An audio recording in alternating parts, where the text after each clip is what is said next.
Selamat pagi teman-teman semuanya. Assalamualaikum warahmatullahi wabarakatuh. Senang sekali di sini kita akan bahas soal penanganan konflik dalam politik luar negeri Indonesia dalam 10 tahun terakhir atau di eranya Presiden Jokowi. Sambil nunggu teman-teman yang bergabung bersama kita, senang sekali loh nih Bapak Ibu ngomongin konflik tapi sebanyak ini penontonnya. Mudah-mudahan antusiasnya juga nanti terlihat ketika kita ada Q&A. Mungkin saya tanya dulu, teman-teman di sini yang latar belakangnya hubungan internasional berapa banyak? Wow, lumayan ya.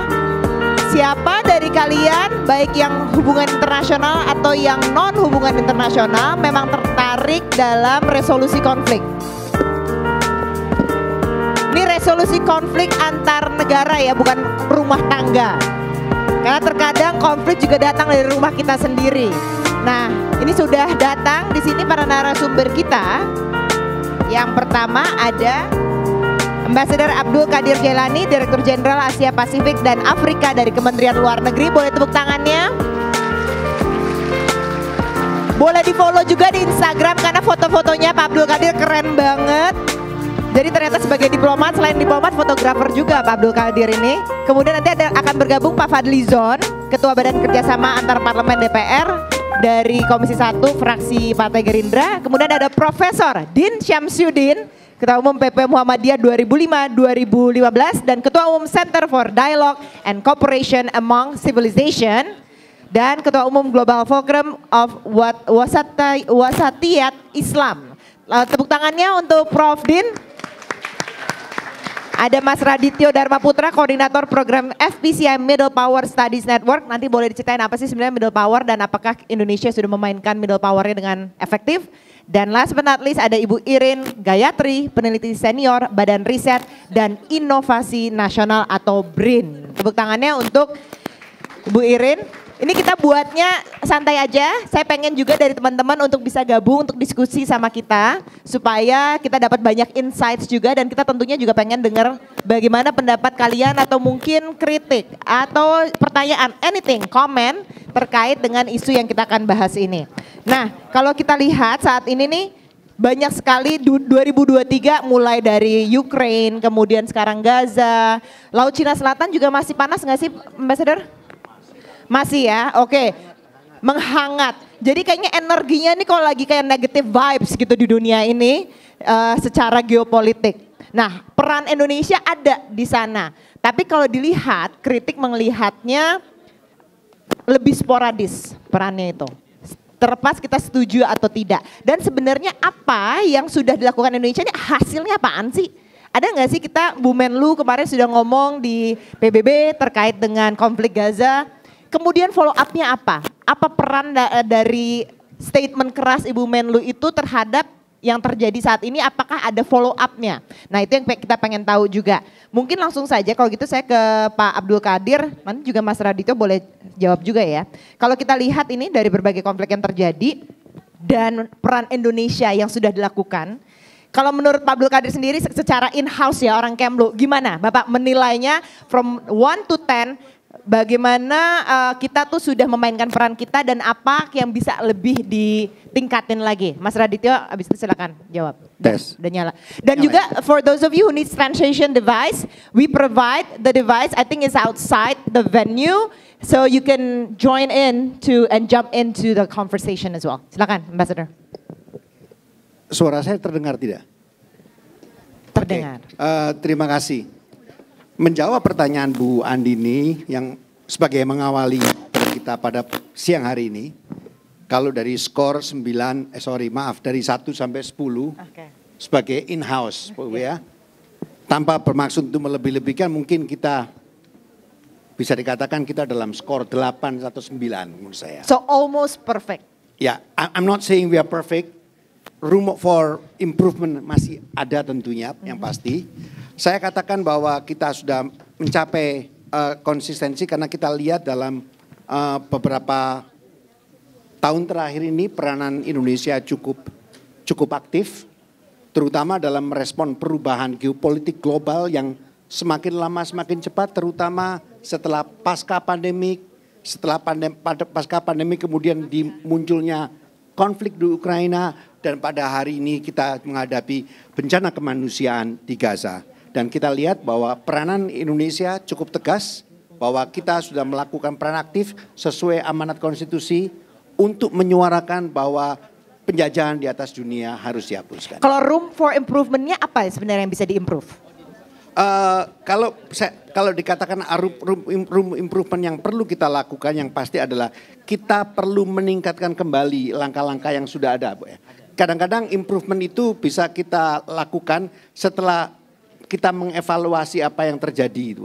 Kalau khusus masalah Palestina, so far we are on the right track. Oke. Dan kemudian mungkin improvement itu akan kita lakukan setelah kita melihat bagaimana di masa mendatang. Kita lihat sekarang ini misalnya misi diplomatik yang dilakukan oleh Ibu Menteri Luar Negeri minggu lalu sebagai utusan khusus negara-negara Islam dan di PBB, misi utama kita adalah pertama menekan Israel untuk mewujudkan gencatan senjata, dan kedua adalah menjamin pemberian bantuan kemanusiaan tanpa hambatan dan terwujudnya penyelesaian two-state solution sesuai dengan parameter internasional. Oke, Mas Radityo, Anda menilainya bagaimana? Kemudian saya nanti ke Prof. Din. Bagaimana penilaian peran Indonesia ini? Dari skala 1 sampai 10 berapa skornya?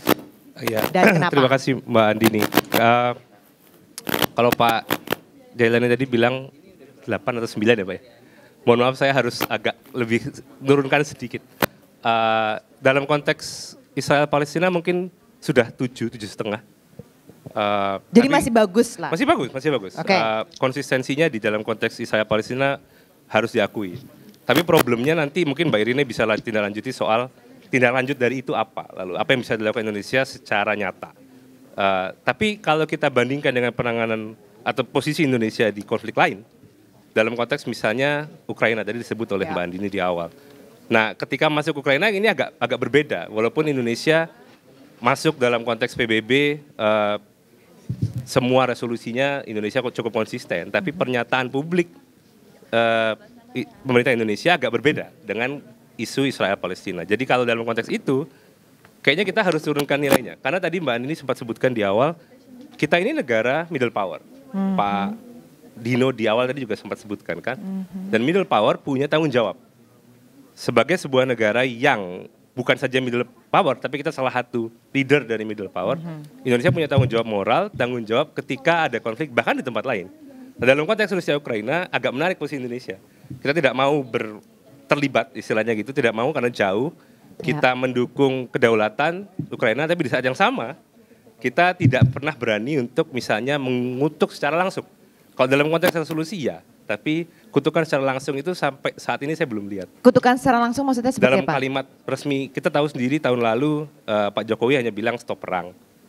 Bu Retno juga kalimatnya kurang lebih sama. Tapi begitu Israel Palestina kita lihat sendiri posisi tegas Indonesia sangat bagus.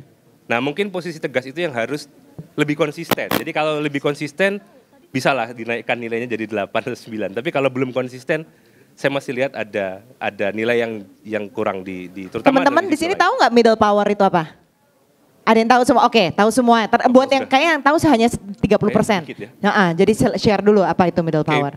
Dalam konteks ini middle power karena saya disuruh Mbak Andini aja, koordinator middle power tadi. Middle power dalam konteks ini banyak definisi, tapi yang paling mudah adalah kita ini adalah negara yang mungkin tidak sebesar Amerika, tidak sebesar Cina, tapi kita negara yang second tier-nya ya. Di antara negara-negara besar kita ini negara tengah, negara yang punya kekuatan ekonomi lumayan, punya kekuatan diplomasi apalagi itu cukup kuat. Dan salah satu penanda middle power yang cukup penting itu adalah keaktivitas dia di level global. Jadi lewat forum-forum multilateral, lewat nilai yang dia bawa, lewat upaya dia menyelesaikan konflik, lewat aktivitas yang berusaha untuk menjadi memberikan solusi terhadap kayak Qatar gitu saat ini. Kalau dengan konflik Gaza. Turki juga mainkan peran, Qatar mainkan peran dalam konteks Israel Palestina. Seperti itu. Oke, kalau Prof Din, apa kalau gitu Prof yang bisa dipush lagi supaya peran middle power Indonesia ini benar-benar ada hasil yang tangible? Ya, saya dapat memahami bahwa Indonesia tidak berani keras mengutuk, karena mungkin berpendapat soal kutukan itu adalah wewenang Allah, kutukan Tuhan gitu. Tapi soal penilaian ya, saya kira sangat relatif ya. Saya tidak mau memberi skor ya, karena tergantung kepada apa yang harusnya menjadi tujuan, menjadi objektif tentang konflik resolution antara Israel Palestina. Mungkin bisa kita letakkan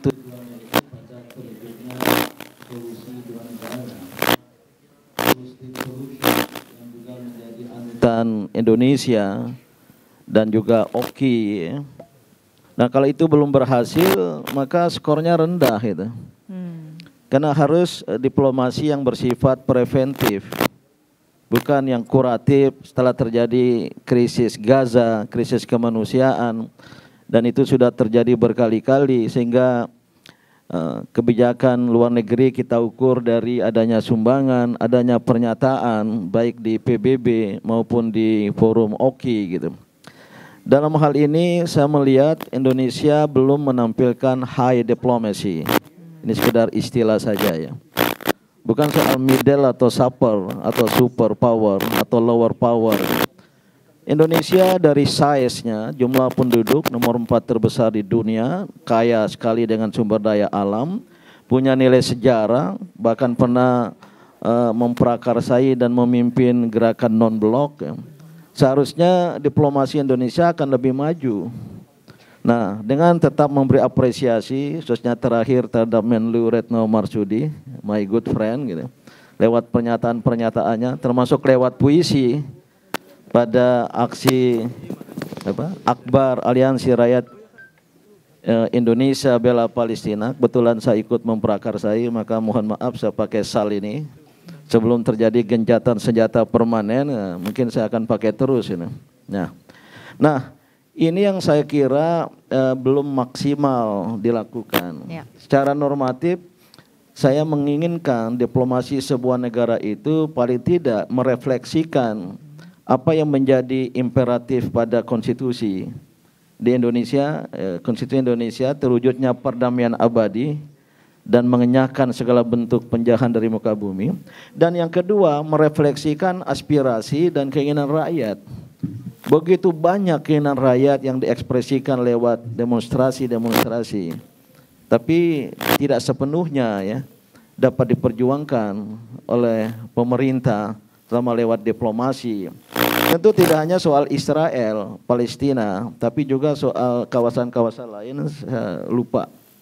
Soal Filipina, terjadinya konflik antara pemerintah Filipina dengan Moro Islamic Liberation Front. Itu berhasil adanya perdamaian dengan MNLF ya. Indonesia sebagai Chief of Committee of 12 dari negara-negara Oki.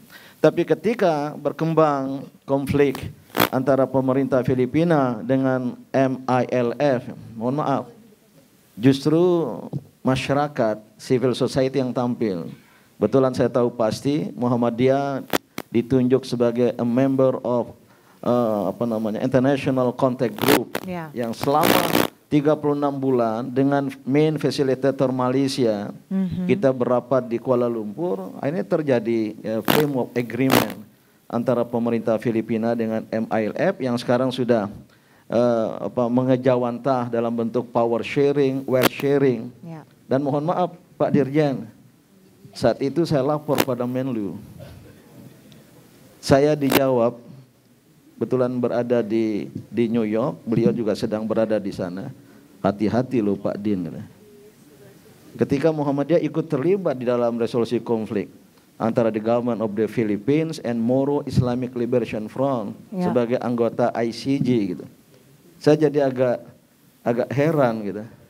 Dan setiap kita ke Kuala Lumpur, kita tidak pernah minta fasilitasi dari KBRI Kuala Lumpur. Ini sebagai contoh saja. Jangan lihat yang terakhir, karena puisi Ibu Menteri bagus sekali di Monas itu. Iya. Jadi memang civil society role itu ternyata juga sangat efektif.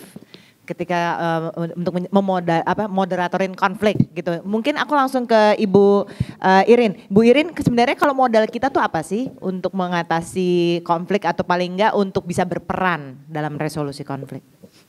Terima kasih Mbak Andini, juga pendapat para senior diplomat dan juga aktor langsung dalam beberapa resolusi konflik yang dilakukan Indonesia. Sebetulnya dicontohkan oleh Pak Din tadi sudah sangat tepat. Bagaimana peran kelompok masyarakat sipil ya, dicontohkan tadi di Filipina. Saya ingin ambil contoh juga dengan Myanmar. Kan kita ketahui juga persoalan di Myanmar ini kompleks karena domestik politik sendiri mempersulit pemerintah Indonesia untuk mengambil keputusan yang tegas, termasuk meskipun kita dalam konstruksi ASEAN. Biar ASEAN leaders, ya kan? Dan juga di sini juga ada civil society di ASEAN yang mendukung upaya untuk menyelesaikan konflik secara bermartabat, mengutuk militerisme di Myanmar. Karena persoalan domestik politik ini terus terang menjadi constraint dari kepemimpinan Indonesia dalam konteks ASEAN. Kita ketahui di ASEAN itu prinsipnya masih non-intervention. To one extent, non-intervention itu good karena dia mencerminkan nature dari karakter domestik politik masing-masing negara anggota ASEAN. Ya, kita nggak bisa misalnya mengutuk pemerintah Myanmar secara terbuka, lu berhenti dong nyerang-nyerang minority, lu berhenti instruksi, ya kan, berhenti membunuh rakyat sendiri. Tapi kita melakukannya lewat diplomasi yang lebih konsentrik di ASEAN. Nah sebetulnya modality of Indonesia itu di luar dari misalnya kalau saya mengatakan, saya memang sedikit banyak setuju dengan yang Pak Din sampaikan, karena ketika saya juga kebetulan datang aksi juga di aksi rakyat untuk Palestina tersebut, saya melihat bahwa memang antusiasme sekian mungkin ratus ribu ya atau sekian juta orang itu ya hampir 2 juta orang itu memang mendukung pada sebuah action plan ceasefire permanen. Tapi kan pertanyaannya kemudian to what extent Indonesia had push forward efforts untuk mencapai ceasefire permanen yang memang itu sebetulnya juga merefleksikan apa yang ada di konstitusi alinea keempat mendukung perdamaian dunia dan lain sebagainya. Nah instrumen kita itu ada 2. Birokrasi di dalam Kementerian Luar Negeri as part of foreign policy tools, instrumen, agenda politik luar negeri, kepentingan nasional terefleksikan dalam agenda dan juga upaya-upaya, dan sebetulnya concerted. Kalau saya boleh sedikit memberi masukan kepada pemerintah saya yang saya cintai ini, misalnya apa yang dilakukan oleh Bu Retno, satu lagi nih agendanya feminist foreign policy. All global north countries they are glorifying feminist foreign policy. But what Indonesia did in Palestine and Israel is completely reflecting the feminist foreign policy. Meskipun kita tidak pernah declare bahwa Indonesia itu menganut feminist foreign policy, tapi yang dilakukan oleh Bu Retno itu sudah articulate feminist foreign policy. Feminist foreign policy. You can search it, right? Global North bahkan misalnya kita tidak pernah declare. Swedia memutuskan untuk tidak menampilkan dalam apa istilahnya kosakata mereka feminist foreign policy. Tapi yang dilakukan sudah mencerminkan hal itu. Ibu Retno adalah satu-satunya perempuan dalam Southeast Asian diplomat yang sangat-sangat proaktif dalam setiap pertemuan sampai yang terakhir untuk membicarakan soal di Palestina. Dan juga secara aktif menyampaikan apa yang beliau lakukan lewat Twitter. Jadi ini modalitas kita juga ya. Kita punya netizen jutaan orang di Twitter dan di real world. Dan ini diartikulasikan juga oleh bagaimana Kementerian Luar Negeri lewat Menteri Luar Negerinya mengartikulasikan apa-apa yang dilakukan dan apa yang seharusnya dilakukan. Nah, bagaimana kalau ke depan ini lebih bersambung dengan apa yang diagendakan oleh civil society. Saya ambil contoh lain seperti Myanmar misalnya. Sudah banyak civil society di Indonesia termasuk ASEAN mendorong supaya Indonesia mengambil langkah yang lebih tegas di Myanmar. Apakah lewat ASEAN yang memengaruhi negara-negara lain untuk mungkin let's have a say, meaningful say to Myanmar government to reduce its militarization, ya kan? Supaya program-program kemanusiaan bisa berlangsung, supaya kemudian lebih demokratik di Myanmar. Kan Indonesia juga mengalami periode transisi demokrasi tahun 1998 yang memang difasilitasi oleh international crisis. We don't have to wait for another crisis for Myanmar to change. As ASEAN leader, Indonesia can say that.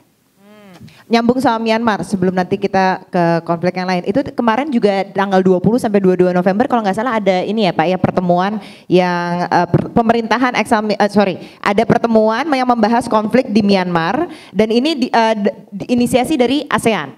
Betulkah itu atau memang dari pemerintah Indonesia led initiative? Ya, itu yang pasti memang maaf. Sorry. Semua yang kita lakukan dalam Semua yang kita lakukan tentunya dalam konteks pelaksanaan mandat dari ASEAN. Meskipun demikian Indonesia memang berperan aktif melalui kantor of Special Envoy, di mana kita memfasilitasi semua kegiatan yang target utamanya, the ultimate objective adalah effective implementation of 5-point consensus. Tapi ada yang tidak diundang, pemerintahan Excelsia itu yang sekarang basic mungkin Washington DC itu mengirimkan surat dan menyatakan bahwa tidak diikut sertakan dalam pembicaraan ini. Itu benar? Ya, yang pasti kita berusaha melakukan pendekatan yang seinklusif mungkin.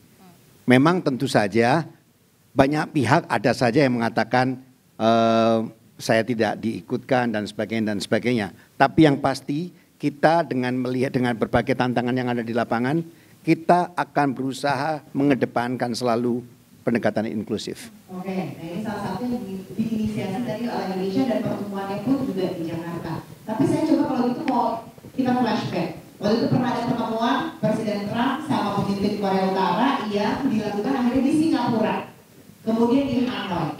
Kita berpikir kalau misalnya di Asia Tenggara, kenapa nggak di Indonesia aja? Udah jelas-jelas jauh lebih besar, kita juga netral, posisi bebas aktif, kita jelas punya hubungan ke kedua negara itu. Tapi yang dipilih justru Singapura, kemudian Vietnam gitu. Why not Indonesia? Kenapa Indonesia nggak dipandang seperti itu? Karena kita tidak memiliki that modality to be a mediator, more like conflict resolution. Saya lempar kepada speakers untuk memberikan tanggapannya. Menurut saya bukannya kita tidak punya kapasitas ya, but I think there should be a concerted more from ideals and actions. Jadi apa ini leverage yang Indonesia inginkan dan itu dimaksimalisasi. Kita punya modalitas seperti itu banyak sekali. Tapi menurut saya pencapaian yang terutama adalah ya bagaimana kita bisa mengejar apa yang sudah diartikulasikan di konstitusi amandemen keempat dari Undang-Undang 45 alinea keempat. Mengejar itu soal perdamaian dunia. Seberapa jauh sih we really want to see the word peace, ya kan?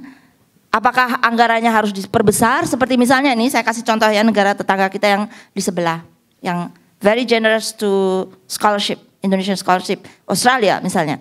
Instrumen foreign policy mereka itu sangat spesifik lewat education, lewat people to people cooperation. Dan kalau kita bicara soal international diplomacy, international relation, pasti ada norma yang ingin kita sebarkan dong, ya kan? Sangat efektif misalnya. Bukannya tidak ada kritik karena posisi Australia juga misalnya soal resolusi terkait Palestina dan Gaza kan pertama mereka abstain ya. Dan yang kemudian terakhir tadi Pak Abdul Qadir Jailani juga menyatakan bahwa mereka ada persoalan dengan wording Indonesia terkait Palestina dan Israel. Nah, bukannya berarti global north is always right and we are always at the wrong end of international politics.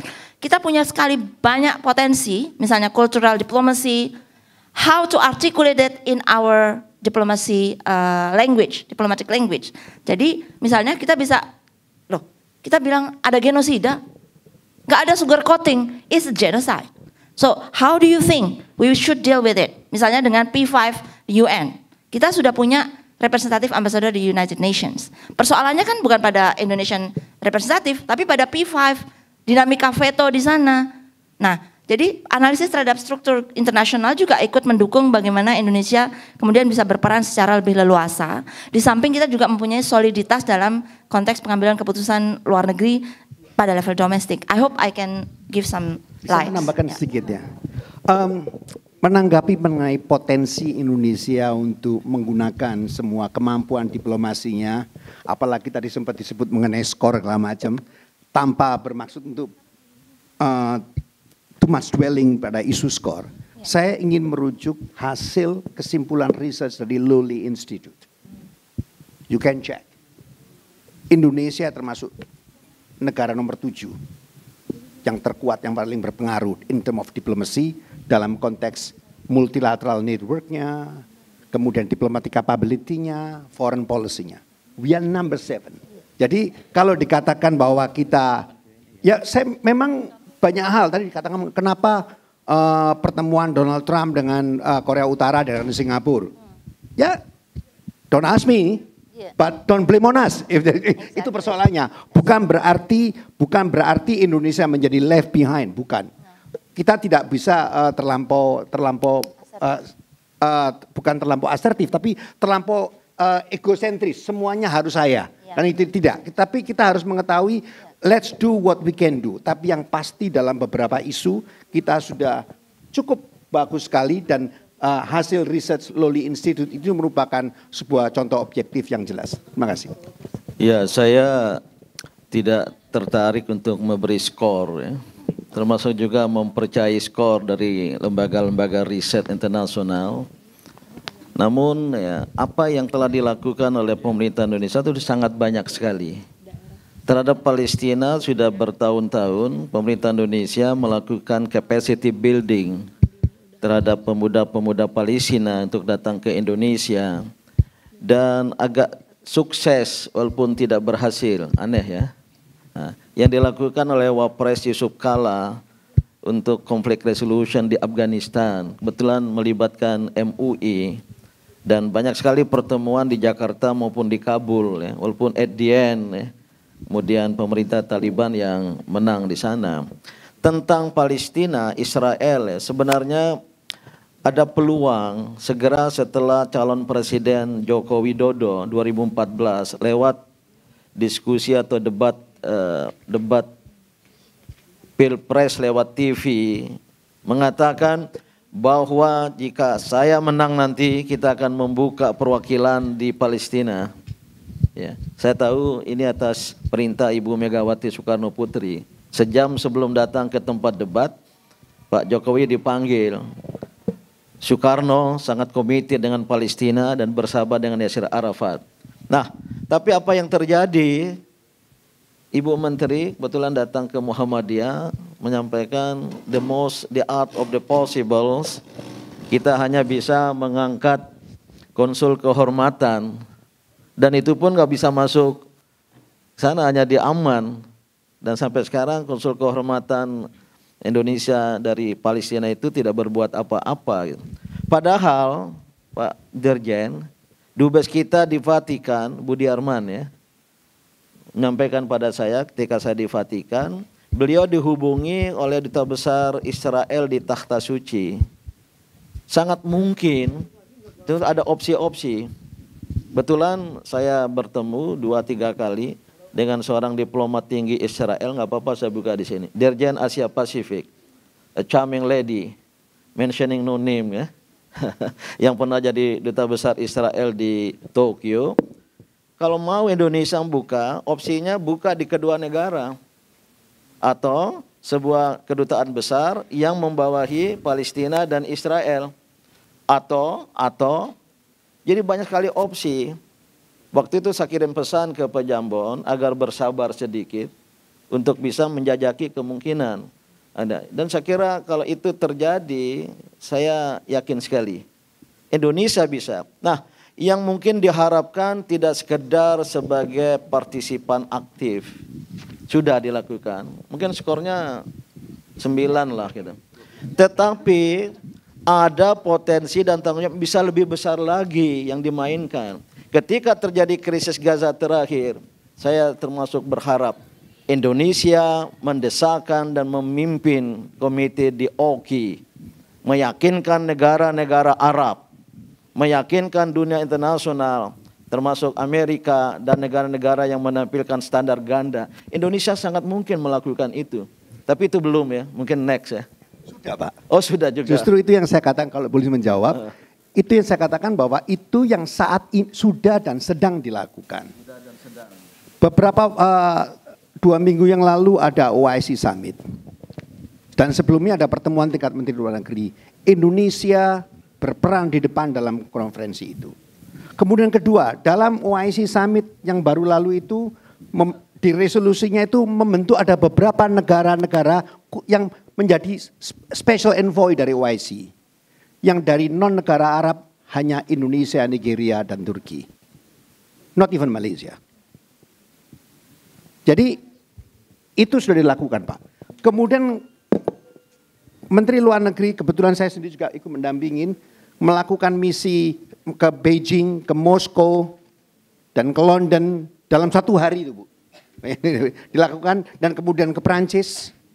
Kita melakukan pertemuan mereka semuanya. Kita mendesak 3 hal tadi itu Pak. Pertama, ceasefire, dan kedua bantuan kemanusiaan, dan ketiga two-state solution sesuai parameter internasional. Sekedar bercerita bahwa betapa kita cukup kencang dalam diskusinya. Beberapa negara memang Menteri Luar Negara Barat mengatakan OIC harus mampu melihat ini sebagai hak Israel untuk membela diri. Apa yang terjadi saat ini di Gaza itu merupakan hak Israel untuk membela dirinya. Dalam kesempatan itu, Ibu Menteri Luar Negeri secara khusus mengatakan, sekali lagi saya garis bawahi bahwa right to self-defense hanya applicable pada negara yang bukan statusnya sebagai illegal occupier.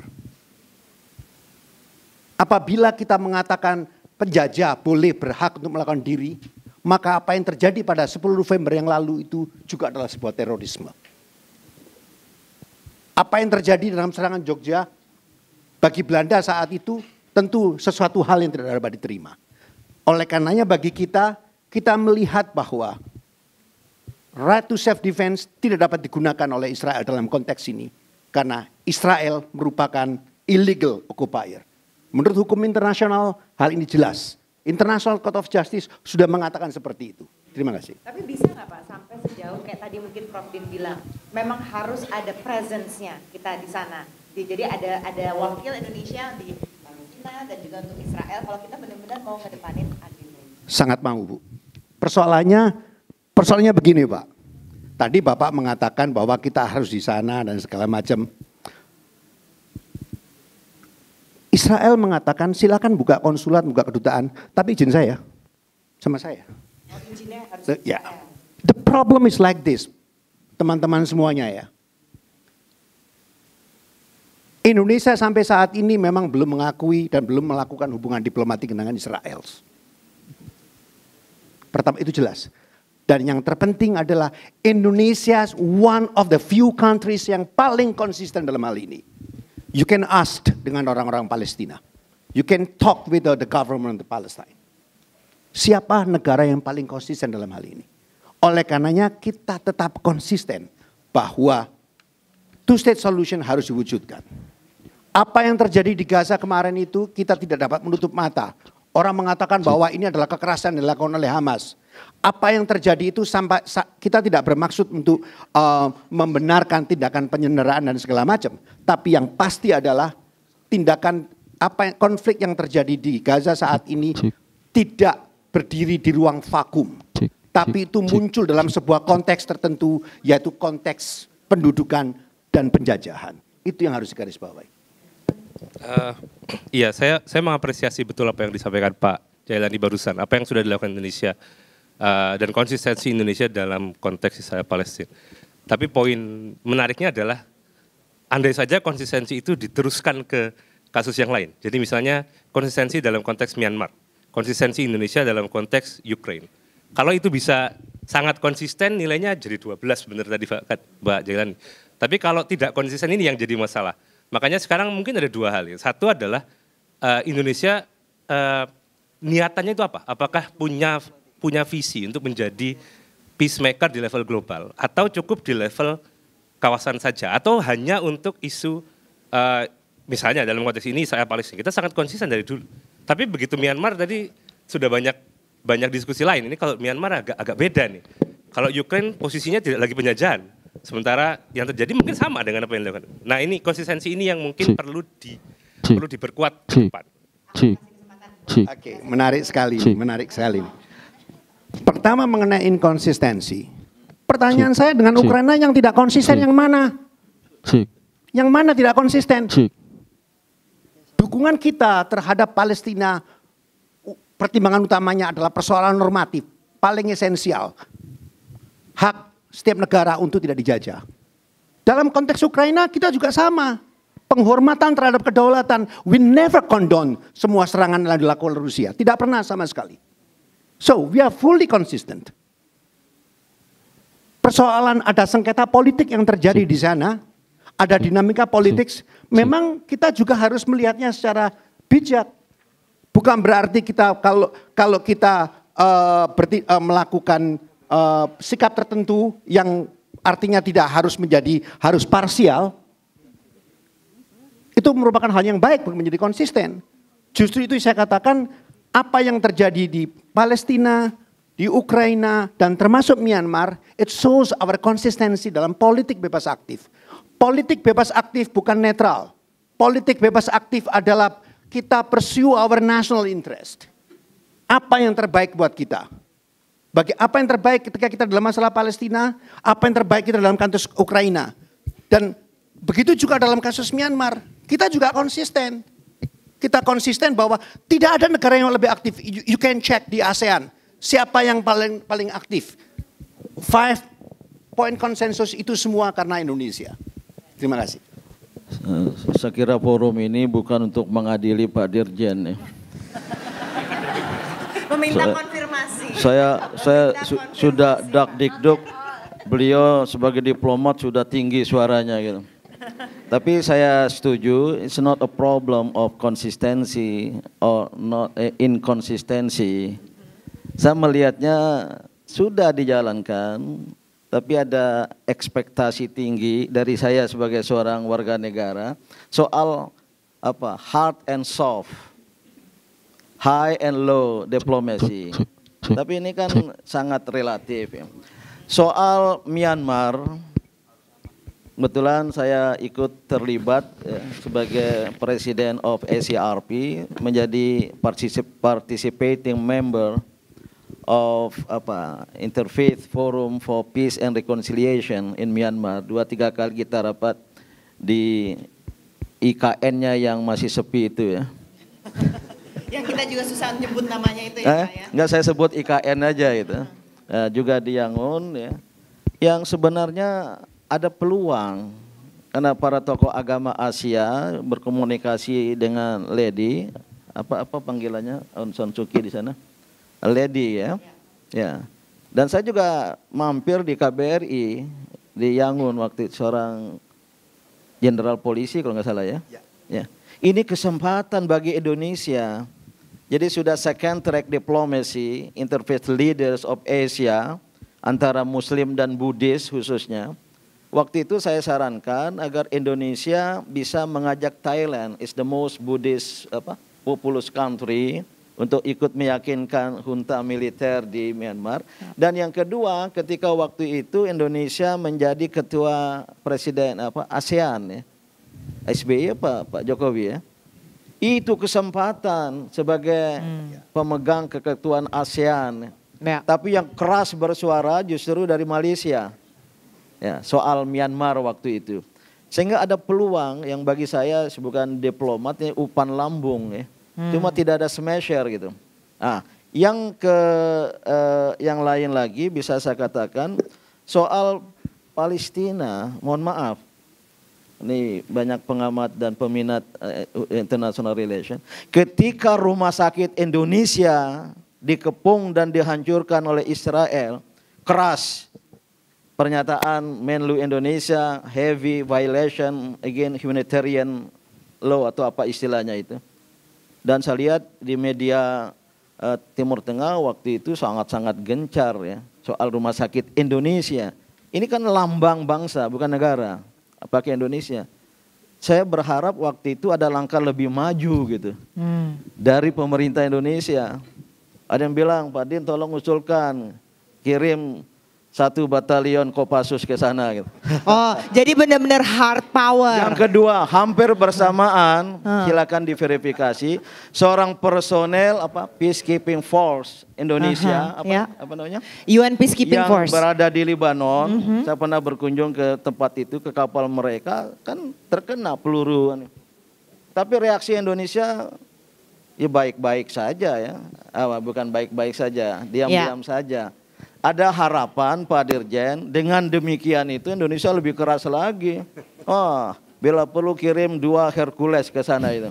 Nah, untuk menghadapi. Nah, semacam itu secara simbolik. Baik, oke, saya mau buka kesempatan untuk yang mau bertanya, mau join in di conversation. Kamu tadi langsung mengacungkan tangan, paling pertama silakan, harus bagus banget nih kalau gitu. Pertanyaannya atau komennya, silakan. Namanya siapa? Tolong jangan panjang-panjang. Di sini bukan forum curhat, Oke. tapi lebih Q&A. Silakan. Oke, baik. Perkenalkan, nama saya Farhan Rizkula. Saya dari jauh, Pak. Saya dari Kalimantan Timur. Oke. Oh, ini terkena IKN juga nggak? Iya. Pantesan kamu nimbrung langsung. Silakan. Oke, pertanyaan dari saya mungkin teman-teman sini bahkan Bapak Ibu mungkin sudah sempat mengikuti ya. Kemarin beberapa hari yang lalu Ibu Menteri Luar Negeri kita mengatakan bahwa Indonesia akan mendukung penyeretan Israel ke pengadilan internasional. Kita semua pasti mengikuti. Nah, berbicara mengenai konsistensi Indonesia, apakah ada possibility Indonesia akan melakukan hal yang sama kepada Rusia atau bahkan tetangga kita sendiri Myanmar? Oke. Ya, itu. Terima kasih. Baik, terima kasih. Mungkin Ambassador jawab, Mas Raditya kamu boleh nambung. Silakan. Terima kasih. Mas, Fakultas Hukum Mas ya? Hubungan Oke. Internasional di Universitas Munawwarman. Jadi begini Munawwarman. teman-teman ya, memang beberapa hari ini cukup ramai dengan isu mengenai Mahkamah Pidana Internasional. Pertama kita harus membedakan dua hal, dari aspek legal teknis dan aspek politics. Satu hal yang perlu saya tegaskan, Indonesia sampai saat ini belum menjadi pihak pada Rome Statute yang menjadi dasar pembentukan Mahkamah Pidana Internasional. Kedua, langsung menjawab pertanyaannya, apakah Indonesia setuju apabila Mahkamah Internasional melakukan penyidikan terhadap invasi Rusia di Ukraina ataupun Myanmar? We don't have a say, Pak. It's not our business. Itu keputusan dari segi legal, itu keputusan dari prosekutornya ICC. Kita tidak bisa mengatakan Anda harus adili. Loh, siapa kita? Wong kita ikut enggak kok. Cuman dalam konteks Palestina, kita melihat clear ada violation of international humanitarian law. So ketika ada OIC mengatakan itu kita support. Jadi kalau mengenai persoalan ICC, kita harus bedakan di situ. Secara legal itu semua keputusan ICC, bukan keputusan negara.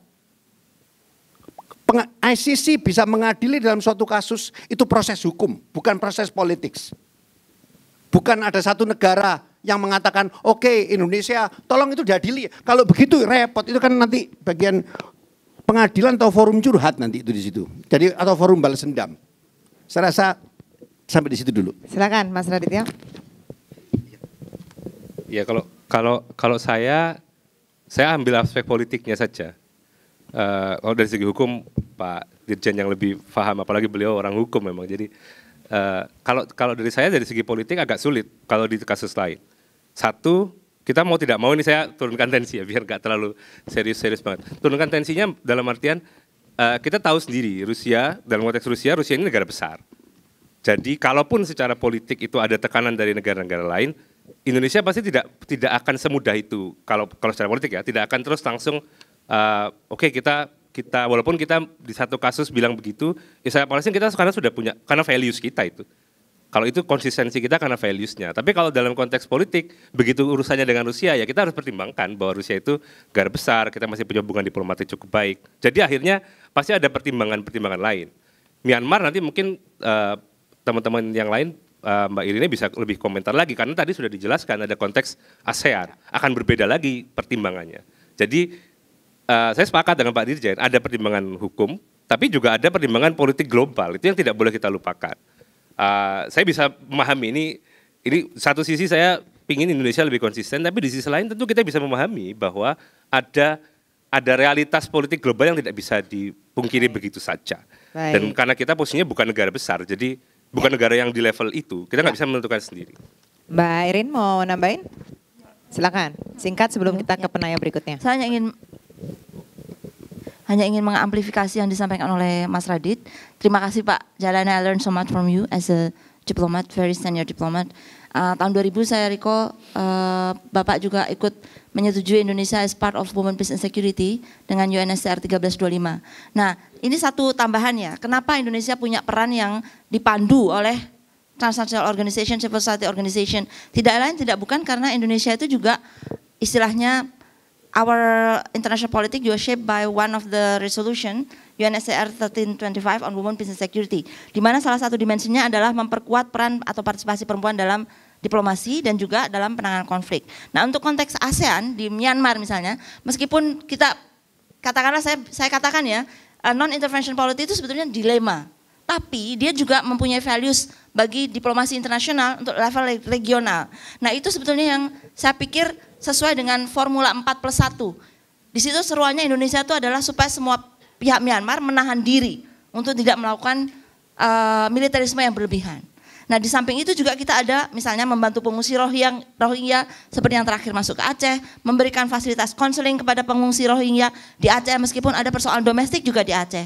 Jadi saya pikir dalam hal ini memang ya bukannya cherry picking, itu sama sekali bukan begitu, but that is a result of our good reading on the political environment, geopolitical environment, regional environment.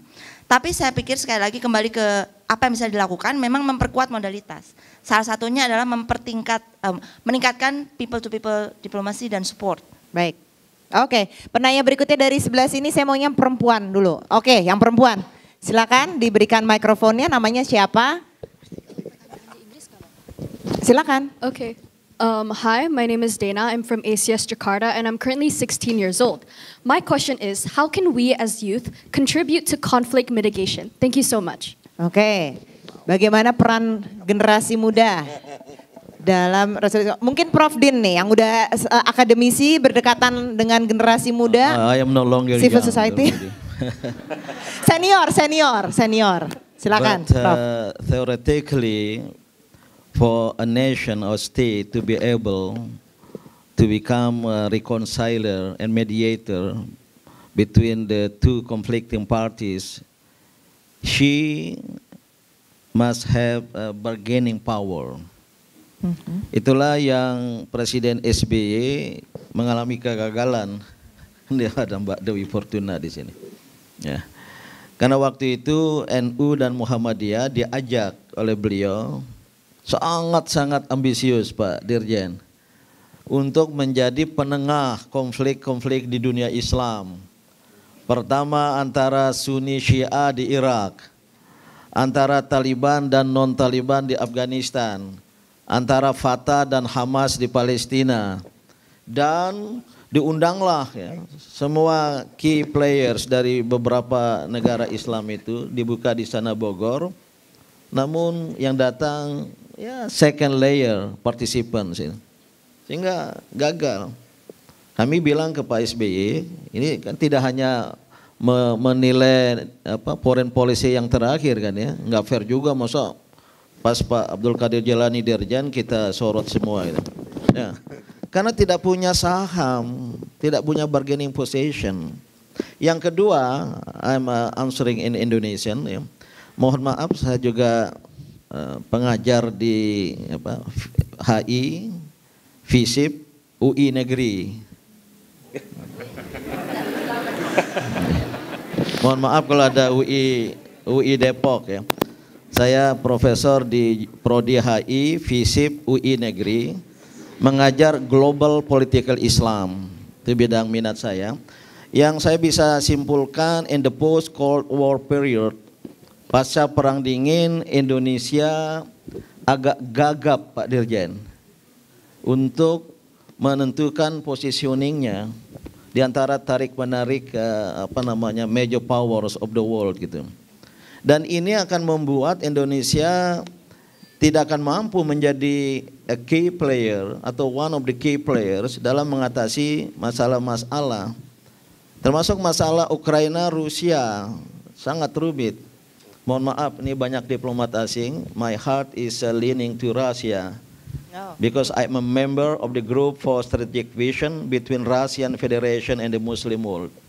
Dan saya yakin dengan argumen Rusia terjadi dalam tanda kutip pengkhianatan NATO dan Amerika Serikat untuk tidak NATO move eastward. Karena itu akan mengancam keamanan Rusia gitu. Namun ada peluang untuk sebesar Indonesia untuk melakukan mediasi termasuk di kawasan-kawasan lain Dengan syarat, Pak Dirjen mohon maaf, Indonesia harus pede, full self-confidence sebagai negara yang oleh konstitusi dan Pancasilanya berbicara tentang nilai, value diplomasi. Diplomasi nilai tidak akan selesai urusan Palestina Israel selama ada negara-negara yang menerapkan standar ganda. Ini tugas Indonesia meyakinkan, termasuk juga di kawasan-kawasan lain gitu. Nah, saya tidak tahu ya how to instill these moral ethical values in diplomacy. I call it value diplomacy. Indonesia punya potensi untuk memainkan peran seperti itu, ya dengan gaya pelan-pelan tapi pasti, dengan gaya slow tapi juga apa. Ini yang sebenarnya ada peluang sekaligus harapan kita kepada Indonesia. Dan oleh karena itulah generasi muda, terutama young people, milenial, ya saya sudah masuk generasi kolonial, ya, untuk bisa memainkan diplomasi seperti itu. Apa yang saya sebut high diplomacy, value diplomacy, mungkin tidak harus menggebu-gebu, tapi masuk secara pasti. Kok saya yakin ya bisa diperankan oleh Indonesia sebagai negara yang besar dan termasuk negara yang beragama ini. Oke, baik. Dan mungkin juga maybe as young generation, since kayak memang kita ada conflict on the ground, tapi juga yang terjadi we're in the war of narratives. Right? Karena kita kan paling ribut nih kalau di media sosial, orang Indonesia katanya paling nggak sopan. Nah, supaya lebih sopan sedikit, maybe not necessarily educate, but maybe enrich ourselves with information, saring sebelum sharing, and then we can have a positioning and we can have an impact to our own followers or our own audience. Maybe that's one thing that is tangible that the younger generation can contribute. Oke, saya mau ke yang sebelah sana. Boleh laki-laki yang pakai baju garis-garis hitam putih, bukan bermaksud ini statement politik, namun dia memang bajunya garis-garis hitam putih. Silakan. Namanya siapa? Dan pertanyaannya. Saya Syukron dari Bandung. Sebenarnya ini biru dongker Kak, bukan hitam. Oh, oke. Di justifikasi pula, silakan kamu memang calon diplomat. Amin sih. Ke Pak Abdul Qadir Jalani ya khususnya. Tadi disampaikan bahwa Indonesia konsisten dengan two-state solutions tentang konflik Israel dan Palestina ini. Dari two-state solutions ini, kenapa two-state solution ini lebih baik untuk diimplementasikan daripada one-state solution seperti itu. Lalu ketika two-state solutions ini sudah diimplementasikan nanti, pada tahap peace building, apakah Indonesia nantinya menjadikan Indonesia untuk mengakui kedaulatan Israel seperti itu, seperti yang tadi disampaikan bahwa possibilities to establish one embassies yang membawahi Israel dan Palestina seperti itu. Terima kasih. Terima kasih. Silakan Ambassador. Oke, thank you. Pertanyaan Mas, yang Mas maksud dengan one state solution itu apa? Bisa diperjelas nggak? Berdiri aja, berdiri. Jadi memang ada beberapa akademisi yang saya baca ada solusi one state solutions yang dimana menyatukan Israel dan Palestina dalam satu negara seperti itu. Saya tidak bilang bahwa one state solutions itu lebih baik, tapi saya ingin bertanya kenapa two state solutions ini lebih possible untuk dilaksanakan daripada one state solutions tersebut. Jadi begini ya teman-teman ya, seringkali kita berbicara two state solution, one state solution, and we don't know exactly what the context we are talking about. One state solution can have many meanings. Satu, one state solution, there is only one state, yaitu Israel, di mana Palestina akan diincorporate bagian dari itu. Or the opposite, yang tentunya saat ini memang itu bukan sebuah opsi yang visible kembali. Bagi Indonesia kita menghendaki adanya two state solution, dan two state solution pun kita harus ekstra hati-hati. Two state solution kayak apa? Yang dimaksud dengan two state solution apa? Oleh karenanya teman-teman pasti kalau memperhatikan pernyataan-pernyataan Kementerian Luar Negeri ataupun Ibu Menteri Luar Negeri selalu mengatakan two state solution in accordance with international agreed parameters. Ada parameternya two state solution itu. Ada kisi-kisinya. Bukan two state solution, oke, two state solution ya udah selesai ya. Bukan begitu. Contohnya apa? Pertama, two-state solution yang ada parameternya. Kita mau two-state solution ada dua negara, yaitu Palestina dan Israel, dengan batas negara yang clear. Batasnya di mana? Yaitu batas sebelum perang tahun 67. Dalam perundingan damai itu isu perbatasan itu persoalan pelik. Kemudian kedua, bagaimana dengan the right to return of Palestinian? Kita tahu bahwa sebagian besar ada jutaan pengungsi Palestina di negara Arab maupun di berbagai negara lainnya yang terusir dari tanah itu ketika peristiwa Nakba tahun 48. Apakah mereka punya hak untuk kembali? Itu kedua. Ketiga, bagaimana dengan Jewish settlement yang sudah dibangun di area-area tahun 67 itu? Dan satu hal lagi yang paling penting, yang paling kontroversial, status Yerusalem sebagai ibu kota. Jadi ketika kita berbicara tentang two-state solution, kita harus tahu persis apa yang menjadi parameternya.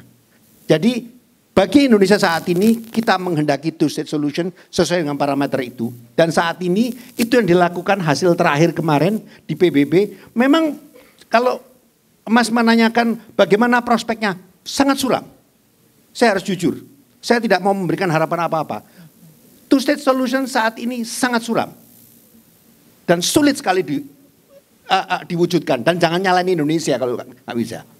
Karena itu yang penting sekali. Jadi sekarang ini kita ini kadang-kadang ini terlampau seolah-olah itu we assume the responsibility but we are not the one who have the sole responsibility. Ini adalah joint responsibility, common responsibility. Dan Indonesia selalu di depan untuk bertanggung jawab dalam hal ini. Jadi itu yang perlu kita garis bawahi. Terima kasih. Baik, dari tengah, oke, Mbaknya silakan. Ini benar-benar siapa cepat dia dapat. Jadi kalau dia cepat angkat tangan langsung dipilih. Mbaknya yang di tengah, silakan. Namanya kemudian pertanyaannya. Nama saya Nisa Rahmadani, saya dari Universitas Pendidikan Indonesia. So my question is quite simple actually. How does Indonesia define and identify war crimes within the context of Palestine and Israel conflict? And what standards are applied? Because from my understanding, correct me if I'm wrong, we have like different approaches towards the Russians and Myanmar conflict. Thank you so much. Differentnya di mana? That's my question. Because jadi pertanyaan berdiri saya aja, itu Mbak, berdiri. Karena menurut saya berdasarkan yang saya ambil dari forum ini, kita punya perspektif yang berbeda dengan menyelesaikan resolusi terhadap Rusia dan Myanmar gitu. Jadi di Palestina dan Israel tadi kita sangat strong, posisi kita sangat strong. Jadi kita sudah menganggap itu sebagai war crimes. Bagaimana dengan posisi di Myanmar dan Rusia gitu sih. Jadi bagaimana sih Indonesia mengidentifikasi war crimes itu sendiri gitu. Maksudnya kenapa tidak menyebut Putin itu war criminal? Yes, that's it, yeah. Oke, silakan. Pertama, mungkin Mas Raditya juga nanti nambahin atau siapapun. Silakan Ambassador. Silakan Ambassador. Go ahead. Stage is yours. Jadi begini, ada 3 kasus. Palestina, Rusia, dan Myanmar. Semua mempunyai konteks masing-masing. We cannot equate the 3 cases. Apakah kita konsisten? Kita konsisten. Bagaimana dengan Myanmar? Apakah ada war crimes? For your information, OIC pernah Gambia ya, pernah membuat resolusi tentang akan membawa kasus ini di Mahkamah Internasional. International Court of Justice. Indonesia gimana posisinya? Mendukung. Apakah kita konsisten atau tidak? Konsisten. Karena kita konsisten, we are fine, okay, just do it. But bukan berarti kita yang memutuskan ada war crime atau tidak. Orang kita bukan pengadilan kok. Kemudian juga dengan apa yang terjadi dengan Rusia. This is up to ICC. Walaupun ada legal teknis yang menjadi problem. Ukraina mungkin pihak, tapi kan Rusia tidak. Dan Rusia punya veto power. Jadi satu hal sekali teman-teman ya, dalam kasus Ukraina jangan pernah berpikir kita itu akan memihak tertentu, memihak Rusia, tidak. Kita netral. maaf, saya bukan netral, kita tetap konsisten pada politik bebas aktif. Pertama, persoalan utama dalam kasus Ukraina ada pelanggaran terhadap sovereignty. Kita sudah mengatakan sovereignty. Apakah ini ada agresi? This is an aggression. Apakah ICC boleh? Ya, technically bisa, tapi up to ICC. It's not us. Apakah Indonesia melihat Ukraina itu agresi? Jelas agresi. So we are all consistent. We are consistent in the case of Myanmar, in the case of Ukraine, and also in the case of Gaza. It's very clear. Walaupun konteks politiknya beda-beda. Mengapa Indonesia kok kesannya lebih besar dukungannya terhadap Gaza? Ya jelaslah. Isu Palestina is always one of the core issue in our foreign policy. Bukan setahun, 2 tahun yang lalu. It has been decades since the independence of this country.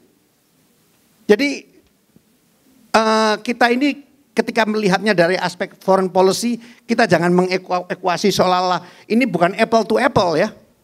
Kita mempersamakan ketiga kasus itu, tapi semua itu memiliki konteks masing-masing. Tapi kalau dilihat dari kacamata konsistensi Indonesia bebas aktif, I think we are consistent. Terima kasih. Yang lainnya ingin menambahkan? Saya ingin menambahkan? Mungkin nambahin sedikit saja. Ingin menguatkan bahwa ada bagian yang konsisten dari Indonesia itu bahkan ketika aneksasi 2014, Kementerian Luar Negeri waktu itu di bawah Pak Marty kalau tidak salah, itu langsung mengeluarkan pernyataan bahwa Indonesia tidak mengakui wilayah Ukraina Timur atau wilayah Crimea yang diambil oleh Rusia. Itu sudah jelas posisinya yang terkait sovereignty itu jelas. Mungkin nanti ada tadi, kok saya lihatnya lebih ke sama dengan Pak Din tadi, ada harapan yang tinggi, tapi mungkin kita harus turunkan harapannya karena kita harus lihat realitas politik lupa. Tapi kalau soal ICC, ya kalau dalam konteks Rusia Ukraina, ICC sudah sedang menginvestigasi, kan sudah dikeluarkan apa istilahnya semacam putusan awal atau apa istilahnya Pak. Jadi dari ICC itu sudah mengeluarkan, makanya kemarin Putin sempat tidak bisa ke beberapa negara karena kalau yang dia datang ke negara yang menandatangani atau meratifikasi Statuta Roma, dia bisa jadi karena ada kasus di tempat lain juga tidak ditangkap, tapi bisa jadi dia akan punya ancaman ditangkap tadi. Makanya salah satu penyebab dia tidak datang ke pertemuan di Afrika Selatan misalnya. Afrika Selatan itu ramai diskusinya. Dan memang Indonesia bukan penentangan, jadi ya ICC yang menentukan. Saya dalam konteks itu saya sepakat. Nah, soal politik itu urusan lain, tapi soal hukum ya. Jadi penentuannya itu bukan di sini. Dan kalau pernyataan Bu Menlu, menurut saya pernyataan politik, bukan pernyataan hukum. Karena secara hukum juga bukan Indonesia yang melakukan. Mungkin nambahan saya itu aja. Silakan Pak. Silakan Prof. Ya, sebenarnya nih bagus kita tanya terus Pak Dirjen ini. Dan luar biasa beliau ya, sebagai pembelajar diplomasi ini luar biasa, tangguh sekali ya, berargumen. Jadi kalau berhasil di forum ini, siapa tahu ada paslon presiden, wakil presiden yang menang akan melamar beliau jadi Menlu yang akan datang. Nah, namun begini, ini sekedar feeling aja ya sebagai rakyat warga negara. Mohon maaf, ada juga nuansa standar ganda oleh Indonesia. Nggak tahu ya, mungkin masalah Palestina. I was met with saya dekat dengan 2 international Jewish organization, the most powerful, the influential one. One is the World Jewish Congress based in Brussels. Dan yang kedua American Jewish Committee yang bolak-balik kemari. Dan mohon maaf saya sudah 4-5 kali diundang ke Tel Aviv. Don't push me. If I lose my constituent, you will lose me. Saya bilang, ini nggak diundang-undang.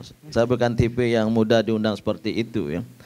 Tapi ya, ketika bertemu dengan Secretary General of the World Jewish Congress in Washington DC, I was a leading interfaith Indonesian leaders di year 2010. Ya. Ketika ketemu, dia ingin mengajak dubesnya. Dubes siapa? Bilang dubes Israel ke Amerika. Tinggi orangnya, ganteng gitu. Dia santai aja bilang, I have been to your country 5 times. The last one with my family, spending a week in Bali gitu. Saya tanya, pakai paspor apa masuk? Kalau paspor Israel kan nggak boleh ya. Ternyata dia punya 45 paspor. Tapi apa? Saya kejar, keluar masuk istana. Nggak tahu tuh waktu presiden siapa itu. Diplomat Israel keluar masuk istana negara merdeka. Istana negara di Jakarta. Nah, dan yang kedua, saya tahu itu ada dubes Israel di Singapura. Saya panggilnya Miss Princess karena namanya bahasa Arab Amira. Mungkin tidak lagi di sana, mungkin ada yang tahu itu. Saya ketemu beliau, who is your good friend in Indonesia? Disebutlah sekian banyak tokoh Indonesia, pemerintahan maupun masyarakat yang disebut sebagai kawannya. Dan kami berdagang dengan Indonesia. Nah itu Israel. Jadi kalau rakyat, lintas agama, bela-bela Palestina, dalam hati saya pemerintah kita membuka hubungan dagang dengan Israel lewat dubesnya di Singapura. Ini fakta. Saya perlu katakan gitu. Jadi saya serang Amerika dan beberapa negara Eropa yang standar ganda, Indonesia juga standar ganda juga. Itu. Ini yang membuat lidah kita keluh, kaki kita kaku untuk menerapkan what I mean by value diplomacy. Dan mudah-mudahan ini bisa berubah. Indonesia yang besar ini bisa menjadi a global key player atau one of the key players in global politics dalam berbagai masalah, termasuk ya tadi sedikit terakhir soal two state solution. Saya masuk yang berpendapat demikian, dan please correct me, Uni Eropa saya baca di CNN running text ya, berpendapat bahwa the existence of the Palestinian state is good solution to Israel. Israel's stability and security. Jadi sudah juga berubah ini dalam hari-hari ini gitu. Tapi kan persyaratan tadi nggak bisa diterima oleh Israel, dan terutama ya membangun pemukiman di West Bank, tepi barat masih terus-menerus. Dan yang kedua, mohon maaf Pak Dirjen, saya tidak mendengar ada pernyataan Indonesia ketika Presiden Donald Trump secara sepihak menetapkan Yerusalem sebagai ibu kota Israel gitu. Oh menolak ya? Oh ada pernyataan ya? Waduh mohon maaf saya tidak baca media waktu itu. Silakan Mbak mau nambahin. Nah, hanya komentar sedikit saja. Pertama Pak Dubes, sekali lagi I support your explanation, dan mengenai butir-butir two state solution itu saya kira sesuai dengan prinsip peaceful coexistence yang juga didorong oleh sebagian besar masyarakat sipil Indonesia, termasuk yang diskusi mengenai future of Israel Palestina. Saya tidak berani berkomentar mengenai di mana disonansnya. Misalnya underground relationship Indonesian Israel, meskipun ada kata data menyatakan bahwa relasi perdagangan kita meningkat. Nah, itu kan memunculkan, meskipun saya pernah diskusi dengan teman saya juga soal ini, itu kan juga memunculkan pertanyaannya, apakah ini people to people diplomacy, apakah ini unofficial diplomacy? Karena misalnya sebagai ASN saya juga tidak bisa datang ke Israel, tidak bisa datang ke Taiwan. Jadi itu another level of perhaps people to people diplomacy.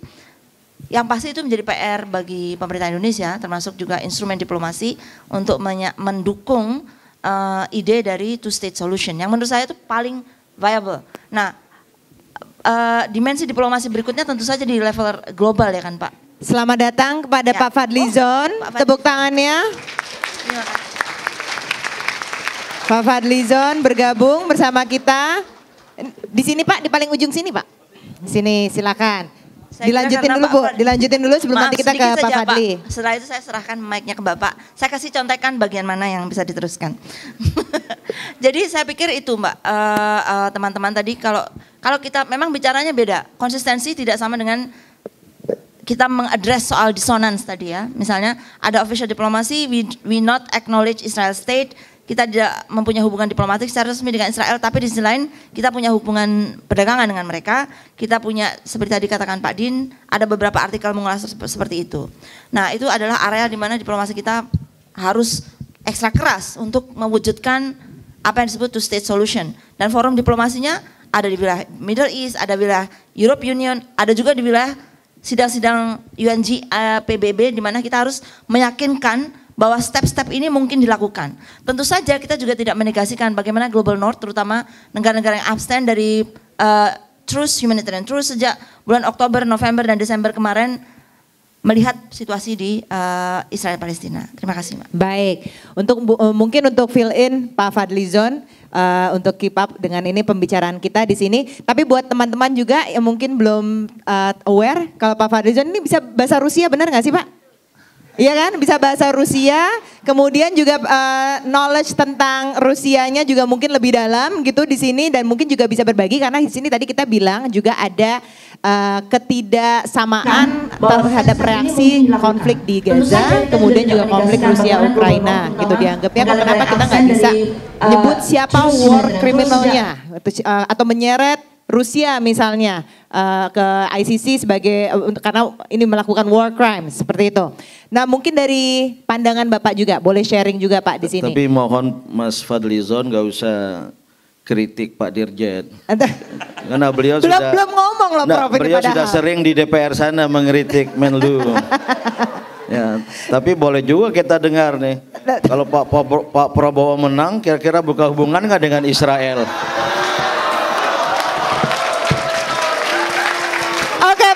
Fadlizon, the stage is yours. Silakan, langsung aja. Terima kasih. Assalamualaikum warahmatullahi wabarakatuh. Selamat siang dan salam sejahtera. Terima kasih diundang di forum ini. Para pembicara tokoh-tokoh nih, Pak Din, senior saya, Pak Dirjen, Ibu Irine, Pak Raditya ya.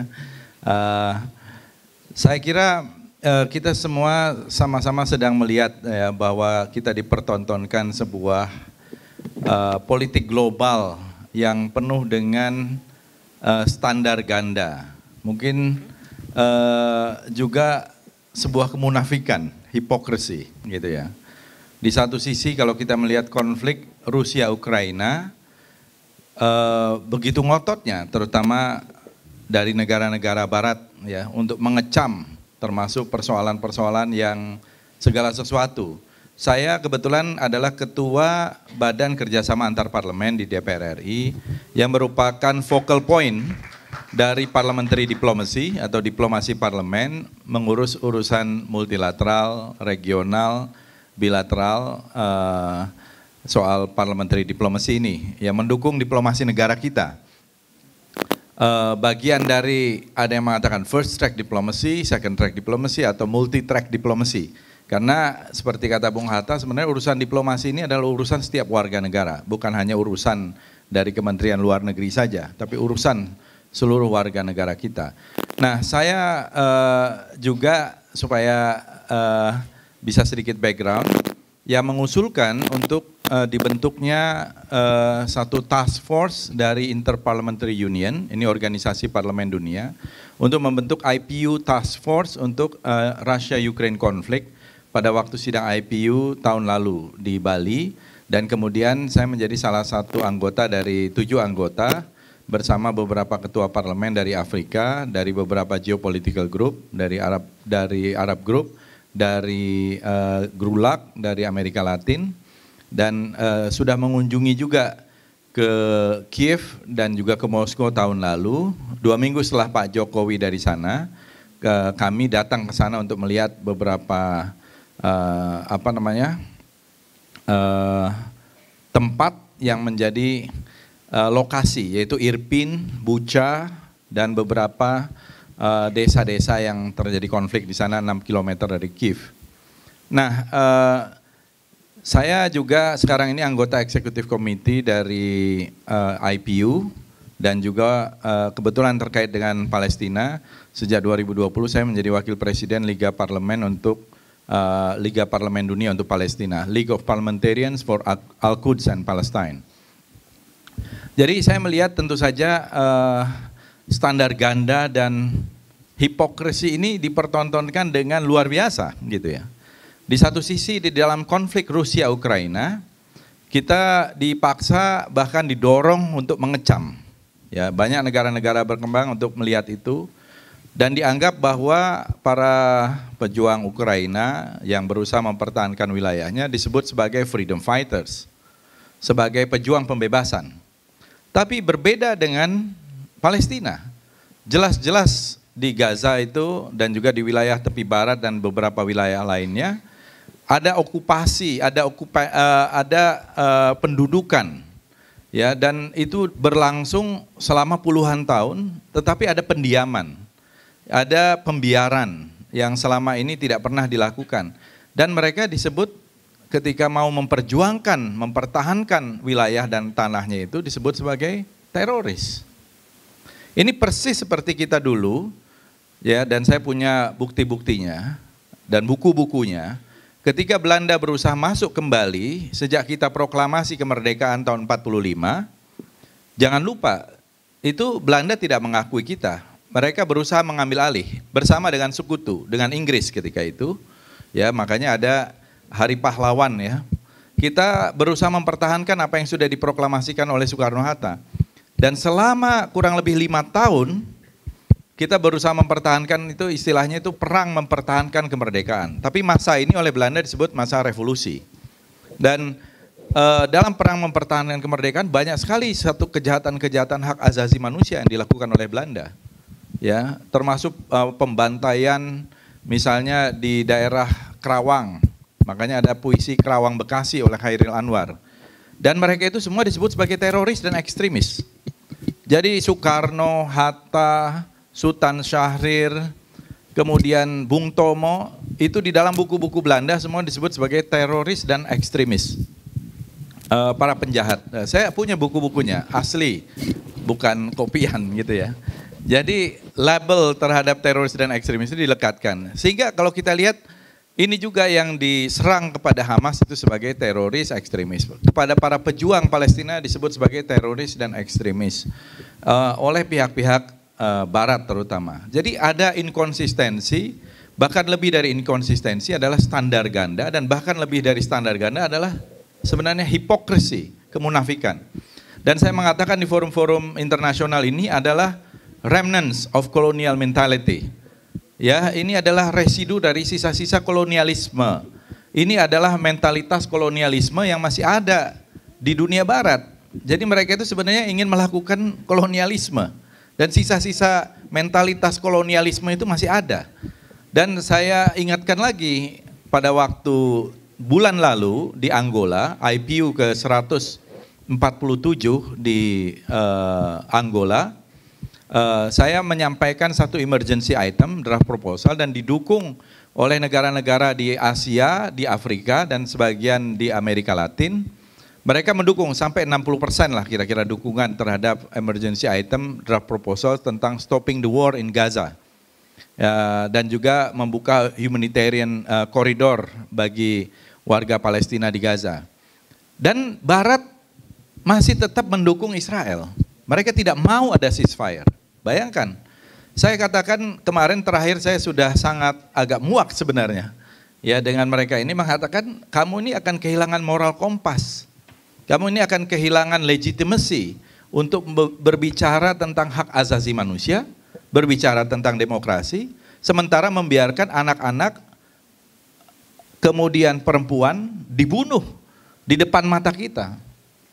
Legitimasi apa lagi yang dimiliki oleh mereka yang mengaku sebagai pejuang hak asasi manusia, sebagai pejuang demokrasi, sementara membiarkan bombardment atau bombardir terhadap fasilitas-fasilitas sipil yang di dalamnya juga ada anak-anak, ada perempuan, ada masyarakat sipil yang tidak berdosa.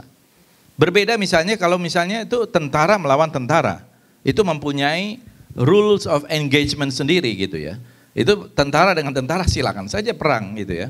Hamas sebagai milisi dengan tentara Israel dengan IDF itu silakan saja itu, tetapi ini bombardment terhadap fasilitas-fasilitas sipil, termasuk rumah sakit dan rumah sakit Indonesia yang dibiayai oleh warga negara Indonesia, dibombardir sedemikian rupa sampai hancur, kemudian dikuasai, dan dengan tuduhan-tuduhan yang tidak masuk akal. Dan sebenarnya di sana kan juga banyak dokter-dokter, perawat-perawat, nurses dari Barat juga yang mereka sudah bersaksi. Tidak ada yang namanya pejuang Hamas atau tentara Hamas yang berada di dalam rumah sakit itu. Tidak ada itu gitu ya. Termasuk lorong-lorong yang disebutkan sebagai jalur dan lain-lain. Itu kan memang adalah bunker untuk jalur obat-obatan atau fuel dan lain-lain. Itu bisa dibuka sekarang ini. Jadi kalau kita melihat satu pertama ya, menurut saya kita diperlihatkan dengan satu situasi global yang menunjukkan ketidakkonsistenan, hipokrisi tadi, dan kehilangan moral kompas. Sementara kita melihat dunia sedang berubah. Amerika Serikat tidak lagi menjadi satu-satunya kekuatan besar. Tentu tetap menjadi kekuatan yang sekarang ini diperhitungkan, tetapi tidak lagi menjadi satu-satunya. Kalau dulu di dalam satu situasi bipolar, sekarang ini multipolar. Ya, kita dulu Bung Hatta mengingatkan di dalam pidato di depan KNIP gitu, mendayung di antara dua karang. Jadi politik luar negeri kita hakikatnya adalah untuk kepentingan nasional, tetapi mendayung di antara dua karang. Ya mungkin sekarang ini kita harus mendayung di antara banyak karang. Dan untuk itu saya kira kita perlu satu reorientasi terhadap politik luar negeri kita yang waktu itu juga non-blok. Bukan berarti kita tidak aktif, kita kan bebas dan aktif. Tetapi mungkin dari non-alignment, menurut saya kita sekarang ini sudah harus menuju kepada multi-alignment gitu ya. Sehingga untuk kepentingan nasional, dari non-alignment kepada multi-alignment. Sehingga dengan demikian kita bisa bergerak lebih bebas. Dan satu hal, kalau kita lihat dari engagement yang ada di dalam proses sekarang ini, bagaimana mediasi dan player-player di konflik-konflik yang ada, antara lain sekarang ini Rusia, Ukraina, ataupun konflik di Gaza, justru harus kita lihat pemain yang agak lebih efektif itu justru negara-negara yang tidak terduga, ya, seperti misalnya Qatar. Qatar ini negara kecil, penduduknya tidak lebih dari 500.000 orang, lebih banyak ekspatriatnya ketimbang negaranya. Ekspatriatnya sekitar 3 juta lebih, tetapi penduduknya 300.000, dia bisa menjadi satu player. Dia bisa mendudukkan ya pemimpin-pemimpin Hamas misalnya dengan negara Barat ya, dan juga dengan Biden. Taliban juga ada mempunyai kantor juga di Doha. Begitu juga dengan Hamas ya, beberapa pemimpinnya juga dilindungi di Doha. Tapi juga tentara Amerika juga cukup besar. Orang Amerika mungkin 85.000 ada di Doha juga. Jadi memang ini menjadi regional player yang diperhitungkan. Begitu juga Turki. Namun kalau kita lihat terkait dengan Gaza ini, dan kita refleksikan kepada Indonesia, Indonesia akan diharapkan sekali sebenarnya peran yang begitu besar. Nah, begitu juga negara-negara lain. Kenapa kita tidak bisa berbuat sesuatu di Palestina ini, dan begitu panjang perjuangan rakyat Palestina di dalam mempertahankan wilayahnya, dan kita berutang sejak konferensi Asia Afrika tentang kemerdekaan Palestina ini. Kenapa demikian? Menurut saya kuncinya adalah posisi tawar kita. Bargaining position kita ini apa? Kalau kita lihat Israel itu hanya tunduk dan hanya mau mendengar kepada Amerika dan tidak mau mendengar yang lain.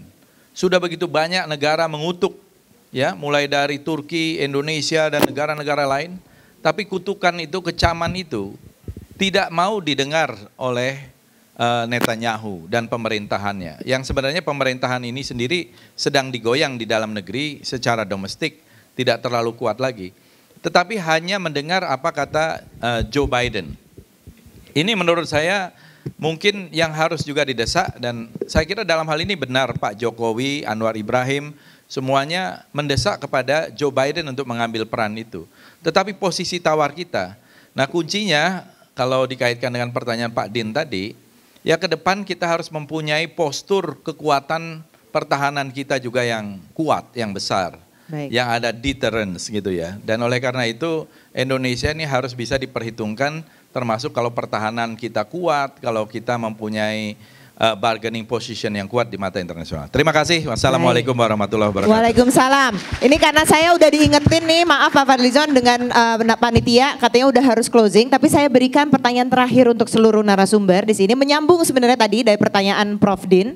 Kira-kira kita mau melihat Indonesia dari 2024 selama 10 tahun ke depannya, artinya dengan kepemimpinan yang baru, itu kalau kita ngomongin soal politik luar negeri akan seperti apa? Apa sih harapannya dari masing-masing narasumber yang ingin dilihat? Saya ke Prof Din dulu.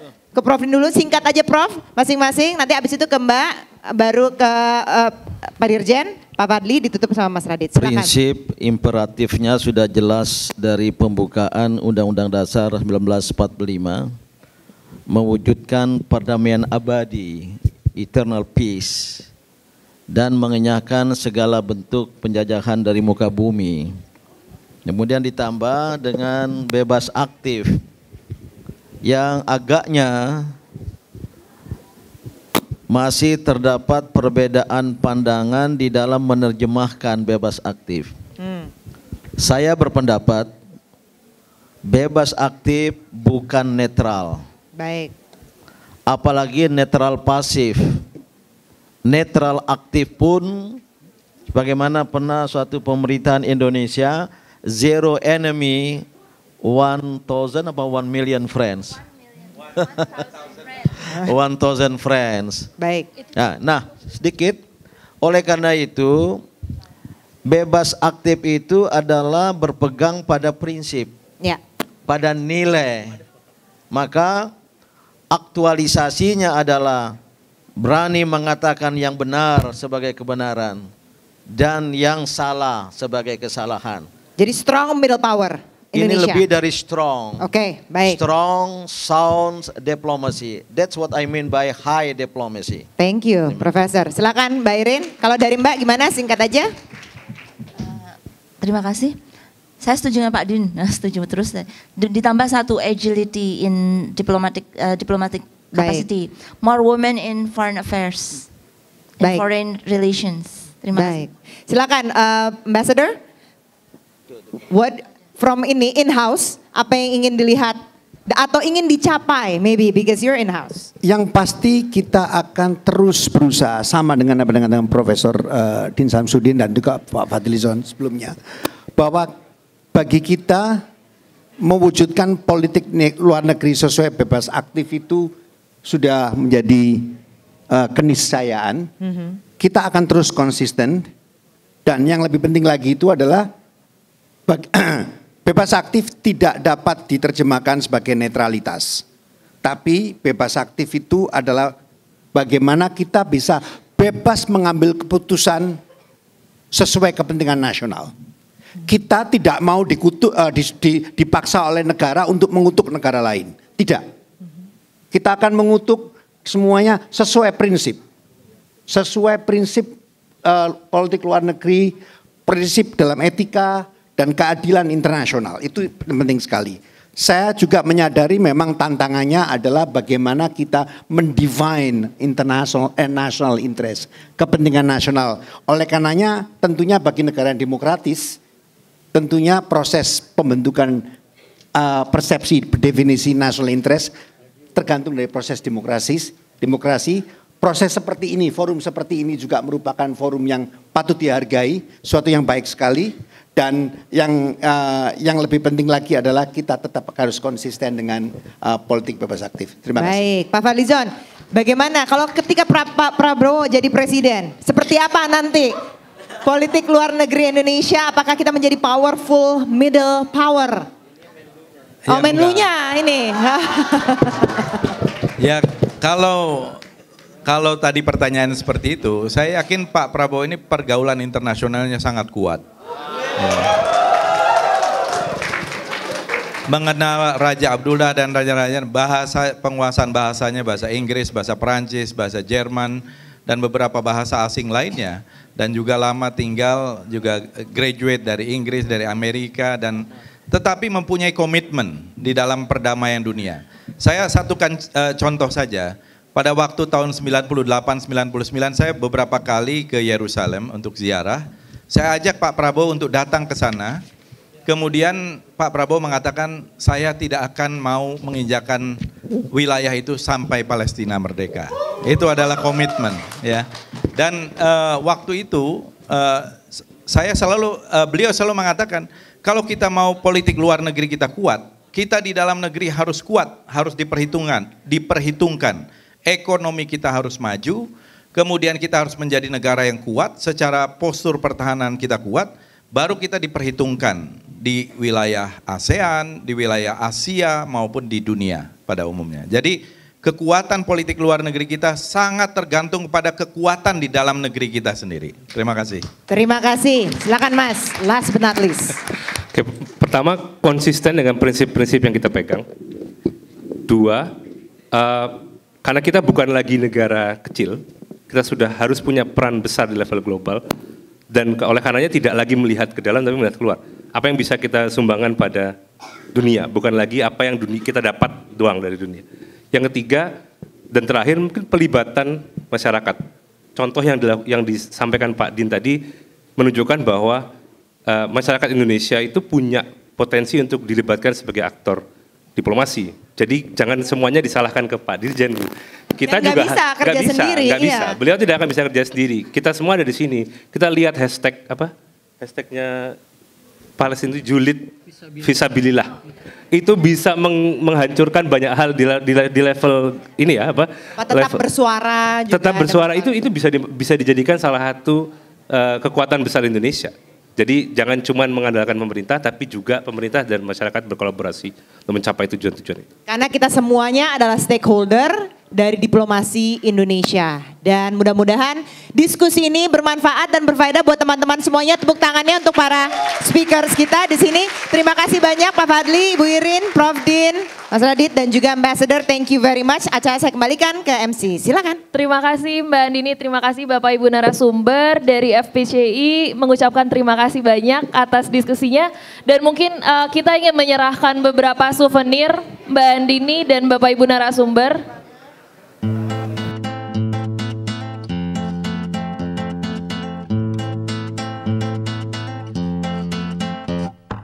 Thank you.